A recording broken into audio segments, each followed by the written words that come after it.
नमस्कार दोस्तों, आप सभी लोग का स्वागत है। मैं हूं कवि कुमार प्रिंस रस्तोगी, लखनऊ उत्तर प्रदेश से, और आप हैं अपने YouTube चैनल रचनात्मक हिंदी सबसे अलग। दोस्तों, आप सभी लोग का बहुत बहुत स्वागत है। यह चैनल हिंदी साहित्य के प्रचार प्रसार हेतु निर्मित किया गया है।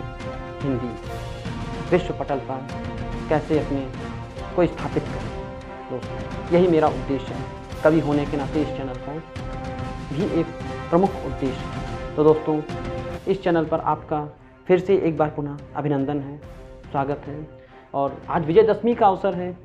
विजयदशमी की सभी को, देशवासियों को ढेर सारी बधाइयाँ। बहुत बहुत असत्य पर सत्य की जीत का अवसर, यानी प्रभु श्री राम ने रावण को मारा, जो कि अवगुणों का अंत होना ही था।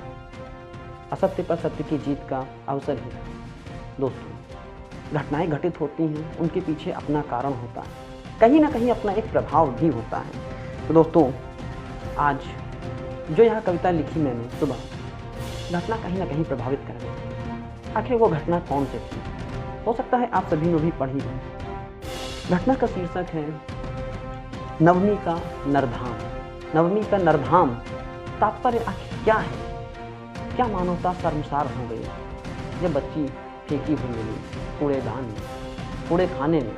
एक घटना घटित हुई दोस्तों कल के दिन, या कल के दिन घटित होना अत्यधिक प्रभावित कर जाता है हर मानव को। क्या सोच है मनुष्य की, क्या सोच है मानव की, नर की, क्या सोच है नारी की, क्या समाज की सोच है? क्या बच्चियां जन्म लेती हैं मरने के लिए? नहीं, यह सवाल संकुचित दृष्टिकोण वालों का है। दोस्तों, जो घटना घटित हुई, मैं घटना बताता हूँ क्या हुई। नवमी का नरधाम शीर्षक है, छपा है। नवरात्र का अंतिम दिवस था कल दोस्तों, नवमी का दिवस। तो इस दिन देवियों के, मतलब ये बात कहूँ तो विदाई का दिवस। इसी दिन एक घटना घटित हुई सुल्तानपुर जिले के अलीगंज क्षेत्र के शिवनगर इलाके के। यह कोई पहली घटना नहीं थी दोस्तों, 6वीं बार उस इलाके में बच्ची फेंकी गई थी। आखिर क्यों लड़की या क्यों ऐसी बच्चियां फेंकी गई? सवालात हमसे यूँ करती हैं। इस सवाल पर ही मैंने एक कविता लिखी। क्यों आज ही क्यों लिखी? क्यों आखिर देशवासियों को आज ही मैंने संदेश देने को सोचा? आज असत्य पर सत्य की जीत का अवसर है, विजयदशमी है दोस्तों। गुणों की पूजा, श्री राम ने रावण का वध किया। दोस्तों, जो राम स्वयं में खोज रहे हैं दोस्तों, उन पर ही है मेरी कविता। दोस्तों प्रस्तुत है, मेरी कविता का शीर्षक ही है कि जो राम स्वयं में खोज रहे हैं। प्रस्तुत है मेरी यह कविता विजयदशमी के अवसर पर। तो आज ही लिखी है सुबह सुबह कि देवों की धरती पर फिर से अत्याचार हुआ। देवों की धरती पर आज फिर से अत्याचार हुआ। जहाँ नारियां पूजी जाती वही नर से अपमान हुआ।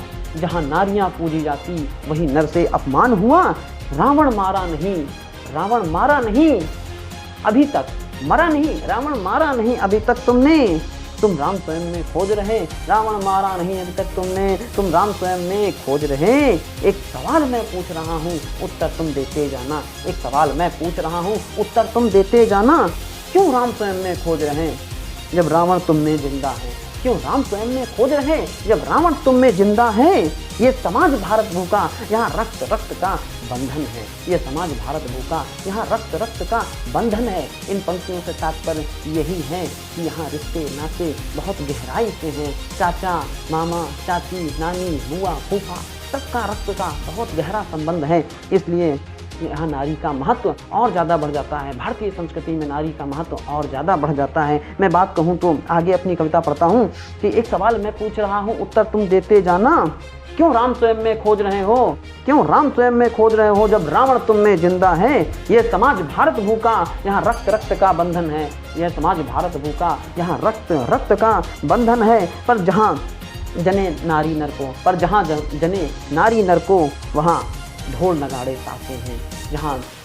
जहाँ जने नारी नर को, वहाँ ढोल नगाड़े तासे हैं। जहाँ जने नारी को, वहाँ रक्त रक्त के प्यासे हैं। वहाँ रक्त के प्यासे हैं। यह घटना से आपको पता चल गया होगा कि रक्त के प्यासे हैं। क्यों रक्त के प्यासे हैं? क्या आखिर मानसिकता है? क्यों सोच है ऐसी कि हम बच्ची को जन्म दिया, लड़की को जन्म दिया, क्या करेगी?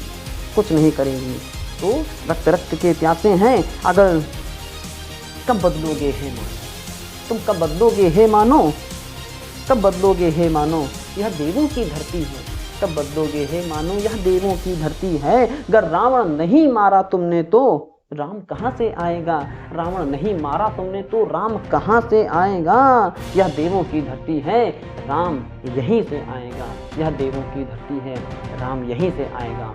दोस्तों बहुत बहुत धन्यवाद आप सभी लोगों का यह मेरी कथा को सुनने के लिए। बहुत बहुत धन्यवाद। कृपया चैनल को लाइक, सब्सक्राइब और कमेंट अवश्य करें। एक बार फिर से पुनः आपका धन्यवाद।